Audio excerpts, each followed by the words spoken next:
तक मिला प्रसंग को अपने आराध्य पूज्य श्री गुरुदेव एवं पूज्य श्री मां के पावन युगल चरणों में इस नाट्यांजलि के रूप में अर्पण कर रहे हैं। हमारा नाटक का शीर्षक है प्रेम विजय। रामायण में श्री राम आदि 4 भ्राताओं के अटूट प्रेम द्वारा कठिनाइयों पर विजय प्राप्ति की गाथा सभी को ज्ञात है। हमारे माँ बाबा को भी श्री राम कथा अति प्रिय थी। राम के वनवास गाथा के कारण है राजा दशरथ का मृगयाभियान, जो राजा के कुमार अवस्था में घटी थी।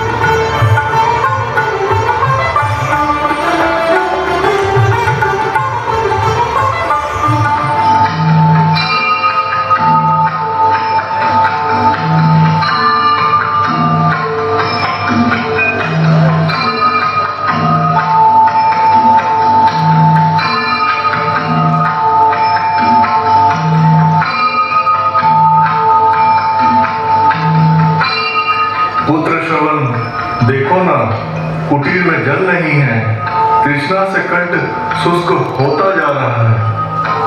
हाँ पुत्र, शीघ्र ही कोई प्रयत्न करो। मेरे कंठ भी सूख रहे हैं। हम तुम्हारी प्रतीक्षा करेंगे। निकट ही तो सरयू नदी है। मैं शीघ्र जाकर कलश भर के लाता हूँ माता।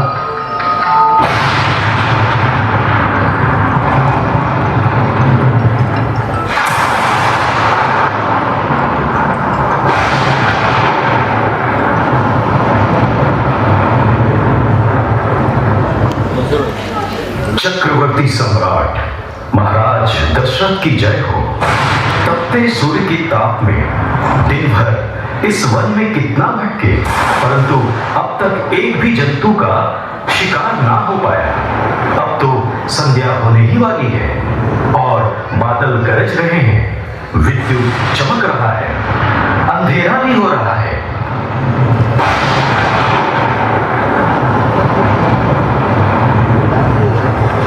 चुप रहो।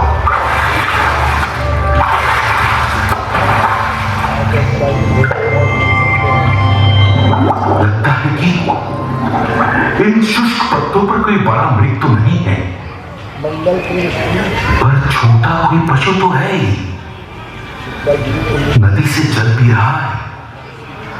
शब्द से प्रतीत हो रहा है हस्ती शावक है। महाराज, आपको तो शब्द भेदी वाण का वरदान प्राप्त है, प्रयोग करिए ना। अब जो भी है वो बच नहीं पाएगा।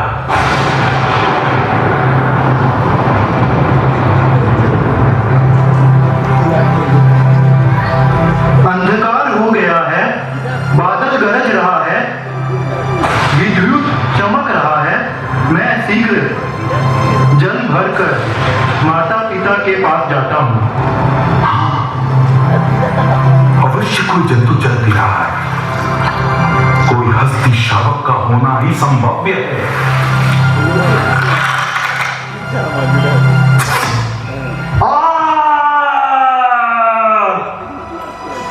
यह क्या मानव कंठ?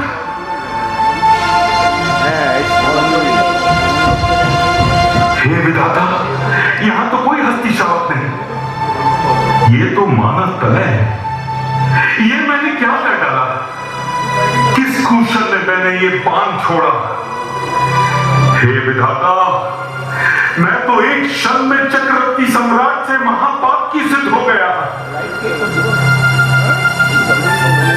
महाराज, मेरा क्या दोष था जो आपने एक ही वाण से मेरे और मेरे अंधे माता पिता को मार दिया।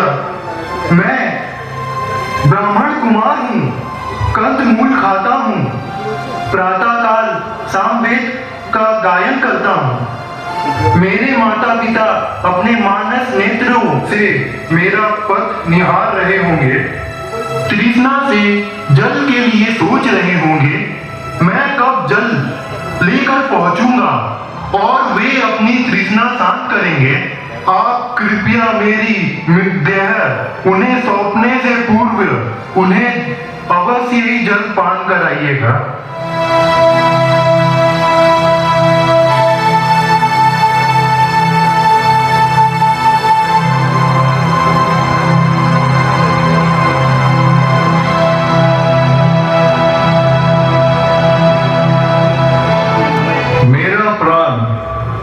व्याकुल हो रहा है। कुटीर द्वार पर बैठे बैठे प्रहर गिन रहा हूँ। कहाँ हो पुत्र श्रवण? अब जल पिला दे, हमारी तृष्णा का निवारण कर। कौन? मेरा पुत्र? नहीं तो ये उसकी बच्चा नहीं है। कौन है आप? पहले आप ये जल पीजिए मुनिवर, एवं आप भी माते, पहले अपनी तृष्णा का तो निवारण कर लें। पुत्र श्रवण कहाँ है? वह सकुशल तो है? क्षमा ब्राह्मण देव, रक्षा करें मुनिवर, मुझसे अनजाने में अनर्थ हो गया,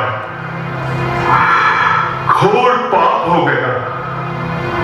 मेघाच्छादित आकाश में प्रकाश अल्प होने के कारण मेरे शब्द भेदी बाण के प्रयोग से कुमार श्रवण की हत्या हो गई।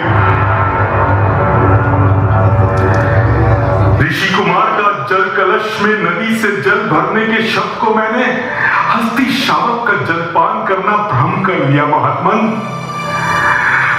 क्षमा ही मेरी गति है और वह आप ही दे सकते हैं। ये क्या? ये कैसा संभव है? अभी तो पुत्र कहा गया था ना, हमारे लिए जल लाने जा रहा है। अविश्वसनीय। राजन, यह तुमने क्या कर दिया?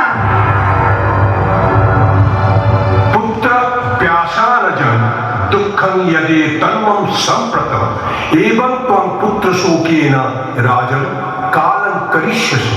पुत्र शोक तुम्हें भी प्राप्त होगा राजन। हे देव, क्षमा, अवश्य ही मैं महापात की हूं, पर अपराध मुझसे अनजाने में हो गया, भ्रमवश हो गया। मैं दोषी हूं और आप ही मेरे दोष की मार्जना कर सकते हैं।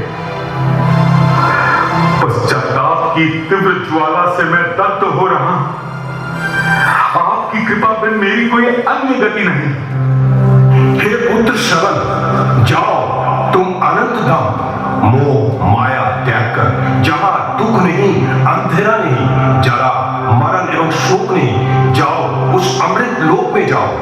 जाओ उस आनंद लोक में जाओ जहां आनंद धारा ही सतत प्रवाहित होती रहती है। जाओ पुत्र उस अमृत निकेतन में जहां देव ऋषि तापसगण भी ध्यान एक तान पर करते हैं। जाओ तुम उसी ज्योतिरालय में जो चिर विमल है, पुण्य किरण की शुभ्र तरंग से उज्जवल है। जाओ वत्स, जाओ उस परम धाम को जाओ।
महारानी कौशल्या से विवाह संपन्न हुआ। इसके कुछ समय पश्चात एक देवासुर संग्राम हुआ, जिसमें देवों ने महापराक्रमी महाराज दशरथ को सहायता के लिए अनुरोध किया, जो राजा ने स्वीकार भी किया। इस युद्ध में देवों के पक्ष में कैकेयी राजा अश्वपति तथा उनकी कन्या कैकेयी भी थी। प्रबल वीरता के साथ राजा दशरथ ने युद्ध किया एवं देवगण जय भी हुए। युद्ध के मध्य रथ का एक चक्र शिथिल हो जाने के कारण कैकेयी उस चक्र को संभालने में राजा दशरथ की सहायक हुई। यदि वो न होती तो राजा दशरथ की अवस्था क्या हो सकती थी, क्या जानता। उसी समय प्रीत होकर महाराज दशरथ ने कैकेयी को 2 वर मांगने को कहा। उत्तर में कैकेयी ने कहा, मेरा जब प्रयोजन होगा तब मैं मांग लूंगा। युद्ध के पश्चात महाराजा दशरथ ने कैकेयी को उसके पिता की अनुमति से विवाह कर अयोध्या ले आए। आइए प्रत्यक्ष करते हैं महारानी कैकेयी ने क्या वर मांगा और कब मांगा।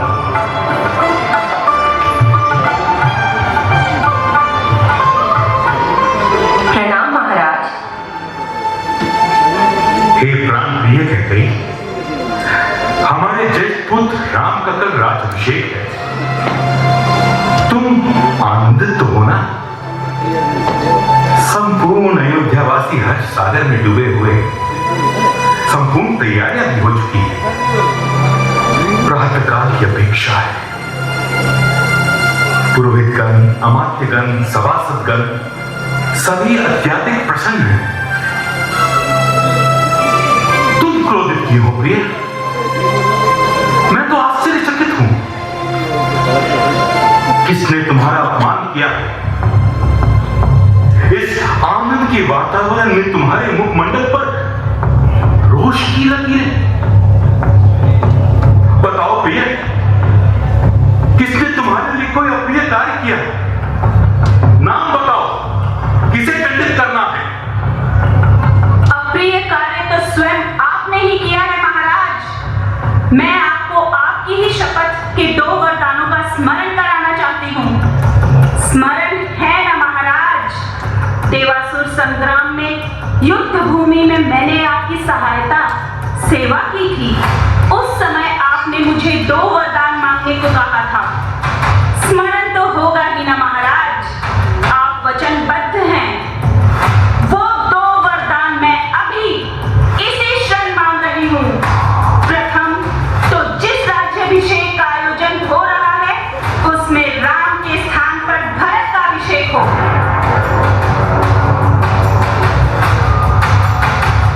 और द्वितीय वर यह प्रदान कीजिए कि राम को 14 वर्षों तक वनवास काटना होगा। मैं जागृत हूं या दिवा स्वप्न देख रहा हूं? मेरी अवस्था तो मृग के समान हो रही है जो व्याघ्र के सम्मुख है। शीतल हो रहे हैं मेरे सर्वांग, खड़े होने में भी कष्ट।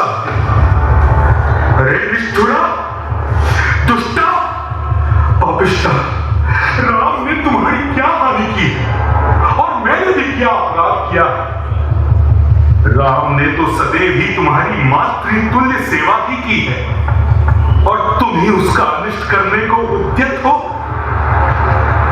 विषधरी सर्पनी के समान तुम्हारा चरित्र है। तुम्हारे इस रूप से मैं सर्वथा अनजान, अन्यथा तुमसे विवाह तो कदापि नहीं करता। समग्र अयोध्या राम के गुणों का चिंतन कर, तुम्हारे साथ भी उसने कभी कोई अपराध नहीं किया। माता समान स्नेह करता है और इस पर भी तुम चाहती हो कि मैं उसे त्याग दूं। अतीत में तुमने भी अनेकों बार राम की प्रशंसा की है। राम और भरत समान है, यह भी बोली हो। मेरी आयु भी बढ़ रही है, मैं ये सहन नहीं कर पा रहा हूं। इस वर के स्थान पर अन्य कोई अभिलाषित वस्तु मांग लो रानी। धन संपत्ति, भूमि, स्वर्ण, रत्न, कुछ भी तुम्हें इसी क्षण प्रदान करूंगा। मैं कृतांजलि होकर तुमसे प्रार्थना कर रहा हूं, तुम राम की रक्षा और मुझे भी मेरे वचन की आड़ में अधर्म पथ पर मत धकेलो और ना ही तुम स्वयं यह अधर्म करो। यदि आप वर्तनी में अनुताप कर रहे हैं तो लोग आपको धार्मिक राजा कदापि नहीं कहेंगे। क्या आप सबों को बता पाएंगे कि कैकेयी ने आपकी प्राण रक्षा की थी? मैंने कैकेयी को 2 वरदान दिए थे और आज मैं स्वीकार कर रहा हूँ। अधर्म, कूटनीति, जो भी आप कहें, प्रतिश्रुति है यदि ना रखते हो तो आपके समक्ष मैं विषपान कर प्राण त्याग दूंगी। हाँ राम, मैंने अज्ञानवश तुम्हें अपनी प्रिय पत्नी के रूप में समीप रखा। तुम कैसी स्त्री हो? उस स्त्री जाति को धिक्कार है। नहीं नहीं, संपूर्ण स्त्री जाति नहीं, माता को धिक्कार है। मैं अपुत्र, पुत्रेष्टि यज्ञ कर कष्ट कर 4 पुत्रों का लाभ है। ये मेरे जीवन के सुकृतों का फल था। मैंने राजधर्म, कुल धर्मानुसार प्रजा का पालन किया और ब्राह्मण देवों का सम्मान किया। परिवार के प्रति ही अपने दायित्वों का पूर्णतः निभाया। देर से ही सही, पर मुझे संतान लाभ हुआ। तुम मुझे कह रही हो वीर, जीतक क्रोध, क्षमापरायण, विद्वान, कमल लोचन, श्याम कलेवर, दीर्घ बाहु सुदर्शन राम को वन में निर्वासित कर दो। सागर पृथ्वी के समस्त देवगणों को साक्षी मानकर कह रहा हूं कि मैं प्रदान करता हूं तुम्हें 2 वरदान जो तुम्हारी प्रार्थना है।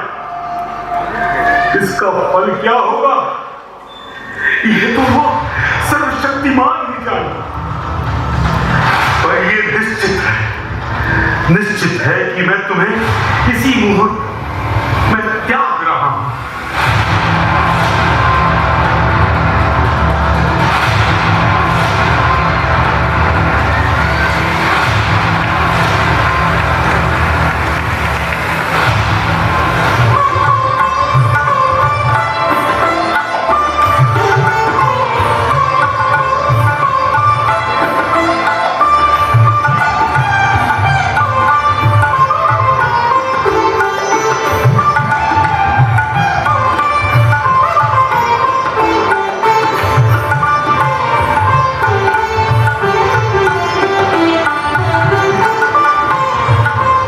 इसके तत्काल प्रवृत्ति घटना है महाराज दशरथ की पुत्र विराह में मृत्यु। उस समय 6 महर्षि अयोध्या में उपस्थित होकर महर्षि वशिष्ठ से मिले। यह 6 थे महर्षि मार्कंडेय, महर्षि मौद्गल्य, ऋषि वामदेव, ऋषि कश्यप, ऋषि कात्यायन तथा ऋषि जबाली। ये सब ऋषिगण राजगुरु वशिष्ठ से कहे, हे महर्षि, कौशल राज दशरथ स्वर्गस्थ हुए, राम और लक्ष्मण वनवास को गए 14 वर्ष के। भरत और शत्रुघ्न अपने माता मां के निकट नैनीहाल गए। आप ही कहिए करणीय क्या है इस अभिभावकहीन राज्य में? उत्तर में ऋषि वशिष्ठ कहे, हे ऋषिगण, मेरा पृथक रूप से विचार करने का कुछ भी नहीं है, क्योंकि विचार तो महाराज स्वयं करके गए। राजा ने भरत को राज्यदान करके गए। अतएव भरत को शीघ्र उनके नाना श्री के आलय से बुलाकर राज्याभिषेक करवाना पड़ेगा। मैं अमात्य प्रधान सुमंत्र को कह देता हूं कि वे राजा दशरथ के मृत्यु संवाद एवं राम के निर्वासन संवाद भरत के एवं शत्रुघ्न को ज्ञात नहीं करवाएंगे।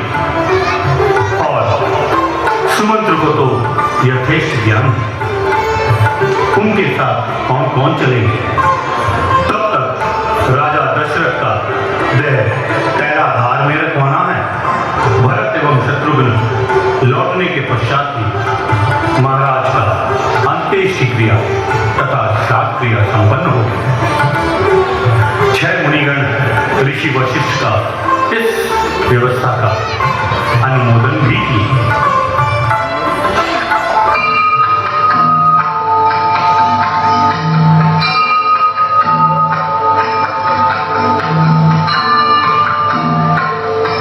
सुमंत्र काका, भ्राता भरत और मैं तो नैनियाल में अल्प समय पूर्व ही तो पहुंचे थे और आप क्यों हठात आकर हमें वापस अयोध्या ले आए।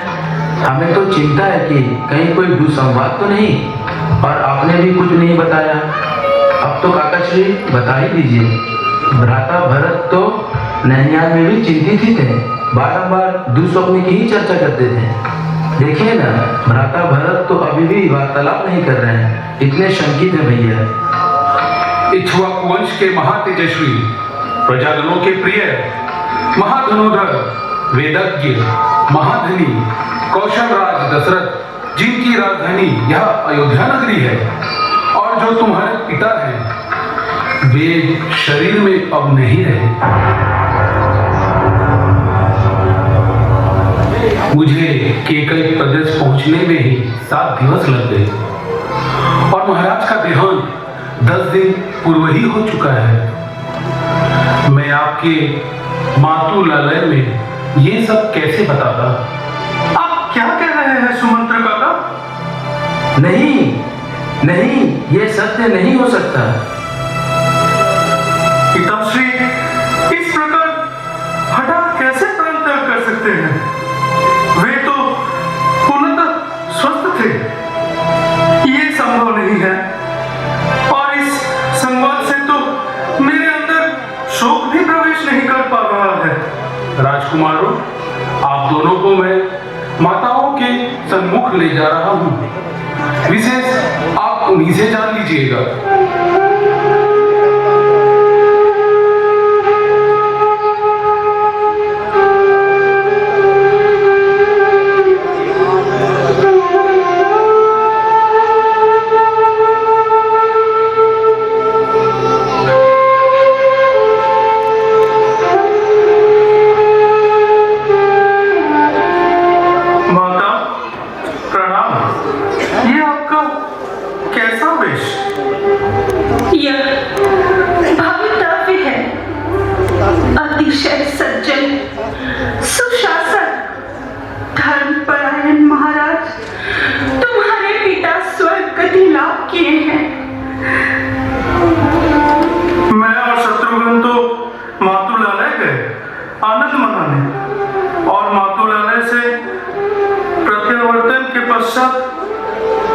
ज्येष्ठ भ्राता राम के राज्याभिषेक उत्सव के अप्रतिम आनंद का उपभोग करेंगे।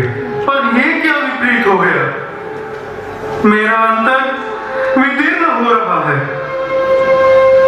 शीघ्र ही भ्राता राम को संवाद दो कि भरत लौट आया है और आपके दर्शनों को आकुल है। हाँ कुमार, हाँ। भ्राता भरत, आपने सुना? ज्येष्ठ भ्राता राम, भाभी श्री सीता और भ्राता लक्ष्मण 14 वर्षों के लिए वनवास में प्रेषित कर दिए गए हैं।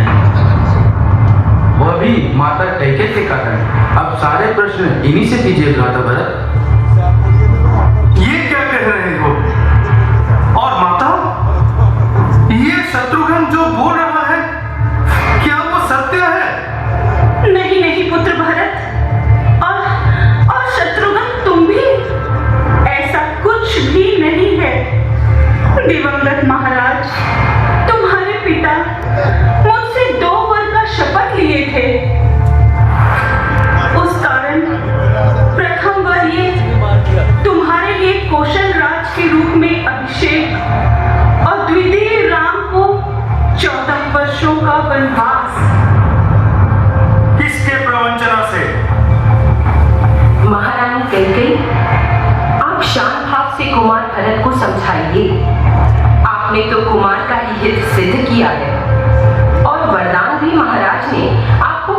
होकर ही दिए थे ना।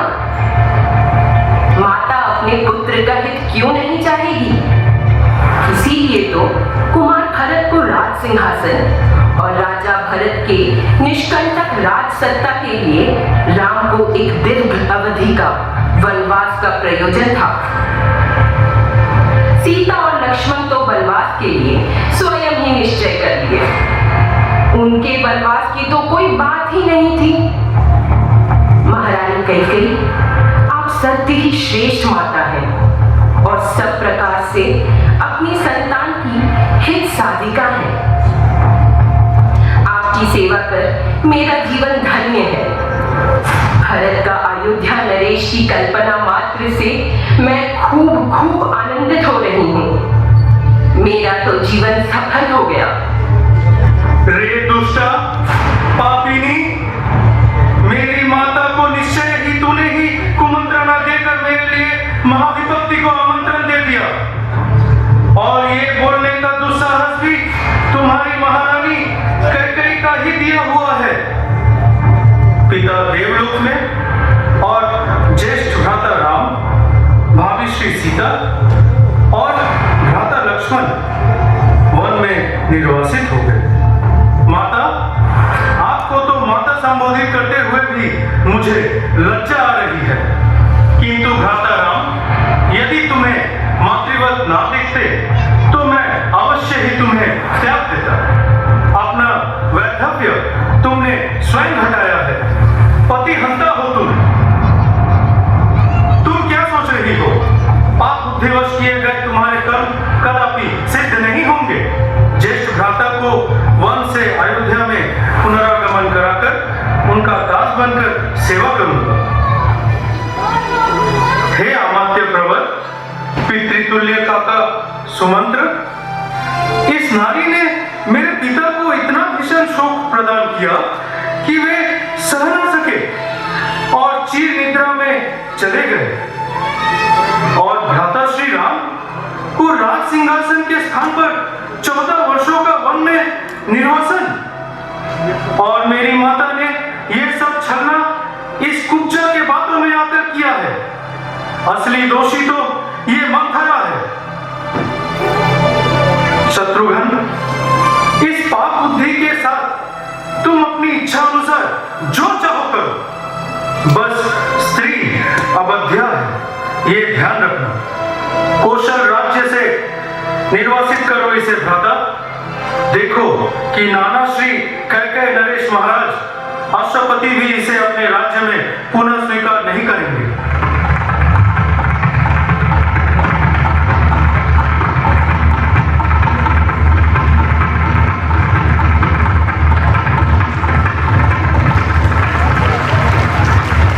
सुमंत्र काका, आपको तो अवश्य ही ज्ञात होगा कि भ्राता श्री राम वन में कहाँ होंगे? हाँ वत्स, चित्रकूट में वे स्वयं निर्मित पर्ण कुटीर में वास कर रहे हैं। ऋषि भरद्वाज आश्रम के आगे कई आश्रम हैं। तापसगण, वनवासीगण भी हैं। वहीं वे सत्संग का लाभ कर रहे हैं। अभी वहां रहने की भी संभावना है। इतना ही मुझे ज्ञात है। तब विलंब क्यों? हम सभी चित्रकूट चलते हैं। गुरुदेव वशिष्ठ की आज्ञा ले या उनसे भी साथ चलने की प्रार्थना करें। ज्येष्ठ श्री उनका कहा नहीं टाल पाएंगे। तब तो भ्राता राम, भाभी श्री सीता और लक्ष्मण सबों को अयोध्या पुनः ले आते हैं और राम राज्य की स्थापना करते हैं। संभवतः माता के पापों का कुछ क्षय हो।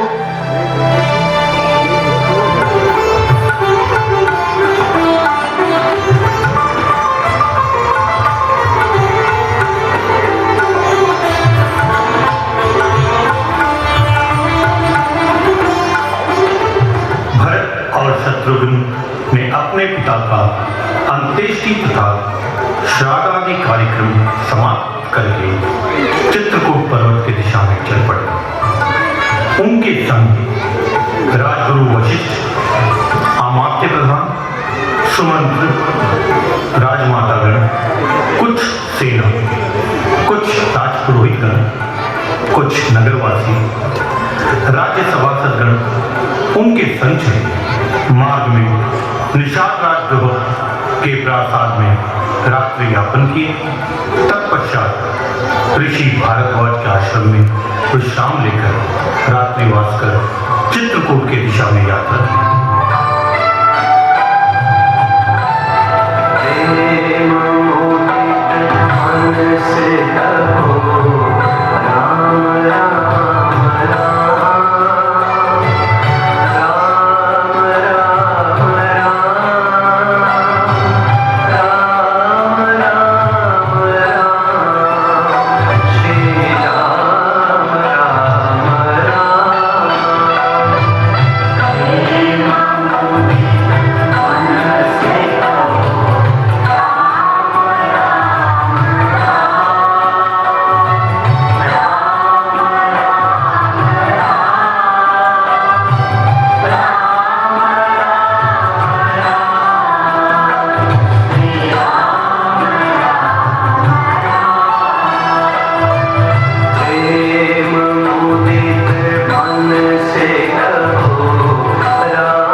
चित्रकूट का जो वर्णन सुने हैं उससे लग रहा है कि हम लोग कदाचित चित्रकूट पर्वत में आ उपस्थित हुए हैं। वो पर्वत के सम्मुख मंदाकिनी नदी, चारों ओर घना अरण्य, ज्येष्ठ भ्राता के पर्ण कुटीर यही कहीं होना चाहिए।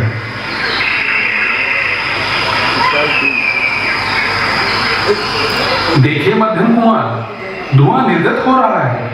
लग रहा है ज्येष्ठ कुमार की कुटीर वही होगी। बहुमाता रंधन कर रही होगी। चलिए कुमार, उस दिशा में ही चलते हैं।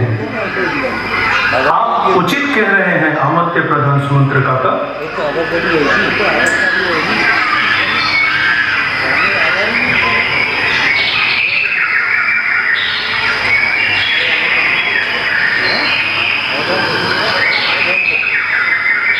सुनिए भ्राता, ये कैसा शोरगुल है? लक्ष्मण, उस शाल वृक्ष पर चढ़कर वो शोरगुल का कारण अनुसंधान करो।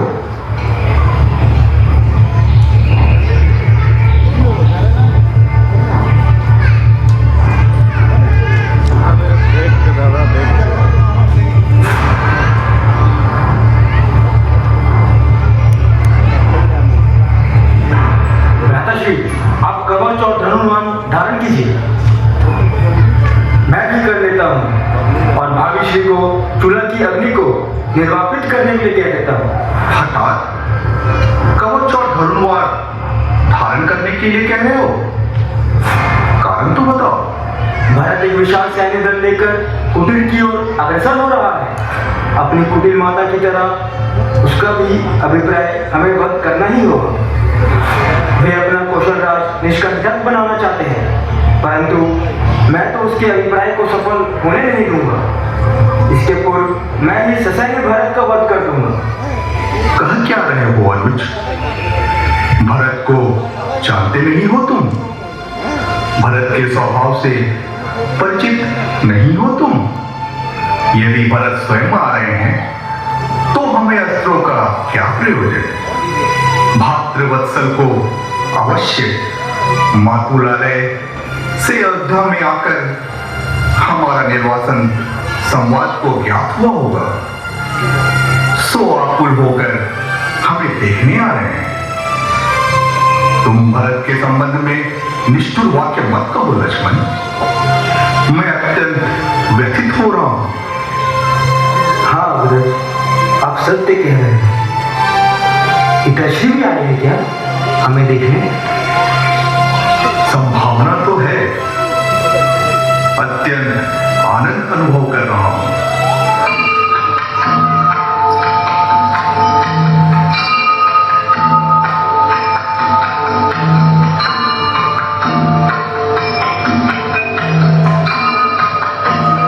हे अग्रज, हे महाबाहो, हे कमल नयन श्री राम, कहाँ आपको अयोध्या के सिंहासन में विराजना चाहिए था और कहाँ आप वन्य पशुओं के साथ विचरण कर रहे हैं?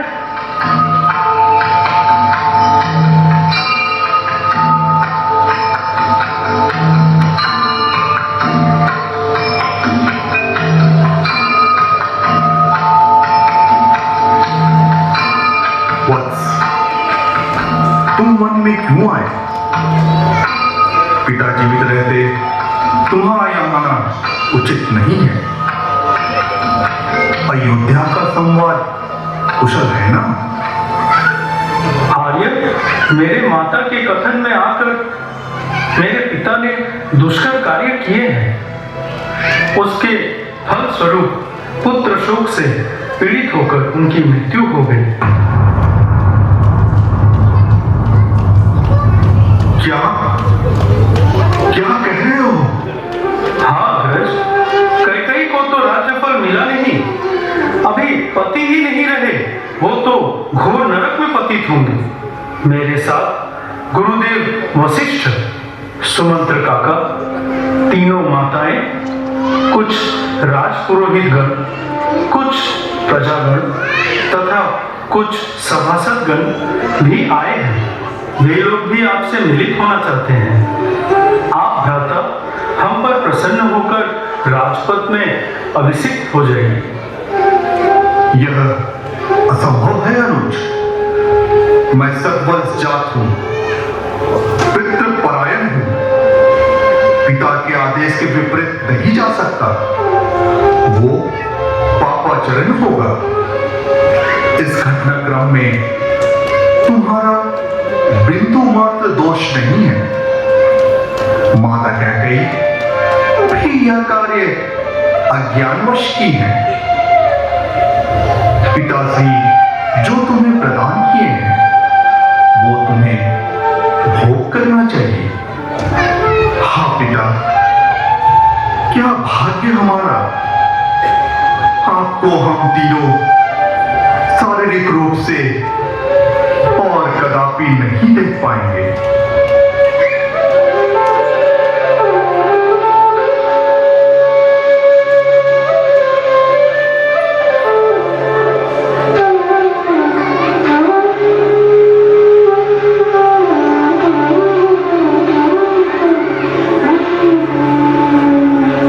प्रणाम गुरुदेव। प्रणाम गुरुदेव। प्रणाम गुरुदेव। कल्याणमस्तु वत्सगण। भवितव्य सदैव निर्दिष्ट होता है। दशरथ अंधमुनि द्वारा अभिशापग्रस्त हुए थे। कुछ समय पश्चात युद्ध क्षेत्र में कैकेयी को वरदान भी दिए। इन दोनों घटनाओं के फलस्वरूप दशरथ को पुत्र शोक मिला था तथा राम को राज्य से निर्वाचन एवं वनवास। मैं करने के लिए तो नहीं कह सकता। इस कारण राम को पितृशर्त पालन करना पड़ेगा एवं भरत को राज्य स्वीकार करना ही पड़ेगा। परंतु अब राम एवं लक्ष्मण, तुम दोनों राजपुरोहित गण के साथ जाकर मंदाकिनी में अपने पिता के स्मरण में जल तर्पण करो, पिंडदान आदि क्रियाएं भी करो।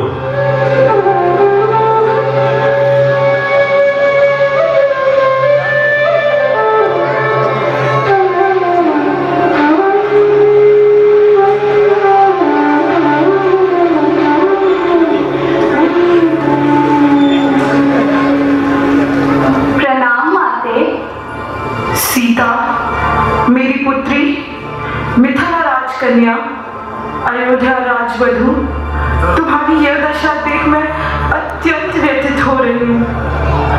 तुम्हें तो महाराज वनवास के लिए नहीं कहे हैं, तुम स्वेच्छा से पति के साथ आई हो। और लक्ष्मण भी, उसे भी तो वनवास नहीं दिए थे महाराज, वह भी स्वेच्छा से वन में आ गए और वन का कष्ट भोग कर रहे हो। मुझे क्षमा करो पुत्री, मुझे क्षमा करो। मेरी दासी मंथरा की मंत्रणा मेरे हृदय में बैठ गई थी। मैं उसी के बताए रास्ते पर चल पड़ी थी। मेरी ज्ञान, बुद्धि, विचार क्षमता नष्ट हो गई थी। मैं पुत्र मोह में अंधी हो गई थी। मैं तुम्हारे क्षमा के योग्य भी तो नहीं हूँ। मेरे ही कारण मेरे पति का देहांत हुआ। मेरे पुत्र मुझे दोषी मान रहे हैं। मैं किन की दोषी नहीं हूँ। नहीं माते, ये अपने पुत्र स्नेह के कारण अज्ञानवश किए हैं। भाग्य देवी ने यह आपसे करवाया, कौन जाने इसके पीछे कोई कारण निहित है। मेरे पति के वनवास का कारण अवश्य कोई कल्याण मूलक कार्य होगा। पुत्री,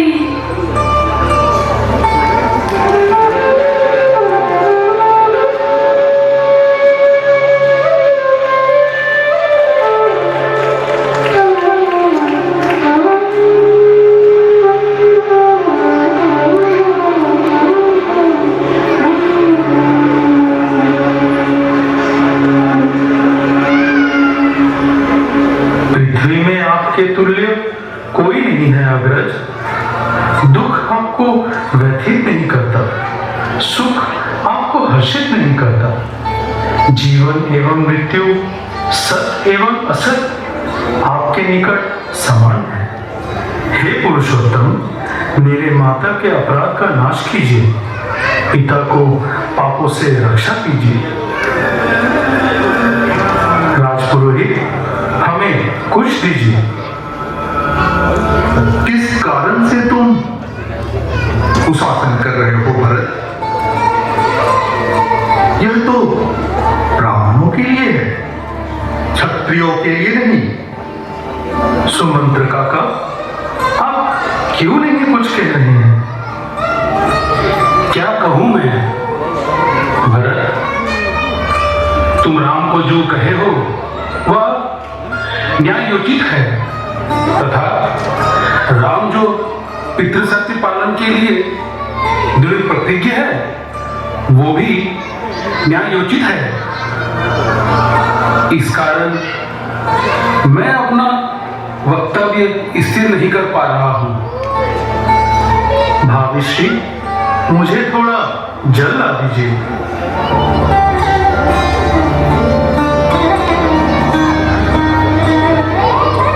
मैं जल स्पर्श करके ये सत्य कह रहा हूं, मैंने कभी पितृराज्य नहीं मांगा, माता को भी परामर्श नहीं दिए। धर्मज्ञ श्री राम के संकल्प को भी नहीं जानता था। मैं मेरे अग्रज का प्रतिनिधि होकर 14 वर्ष वन में वास करूंगा। नहीं भरत, पितृ आज्ञा में कोई प्रतिनिधित्व नहीं हो सकता, उसका केवल पालन हो सकता है।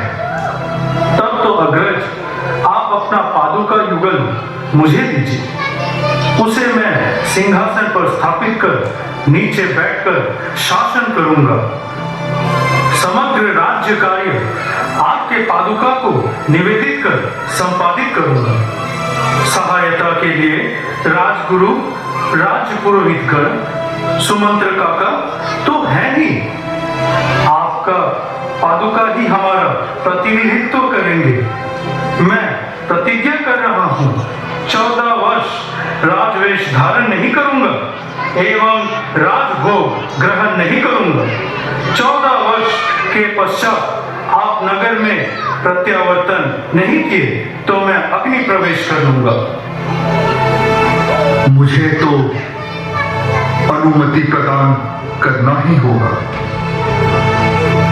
और तो कोई उपाय तुमने छोड़ा ही नहीं भरत।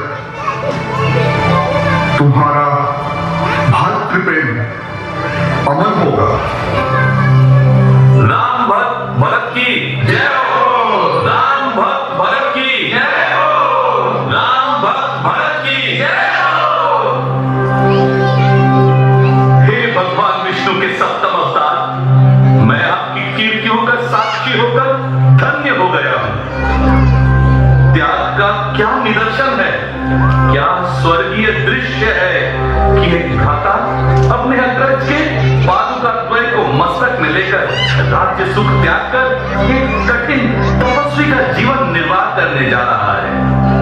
धन्य हो राम, धन्य भरत, धन्य लक्ष्मण का त्याग। तुम चारों भ्राताओं का ये प्रेम विजय अमर होगा।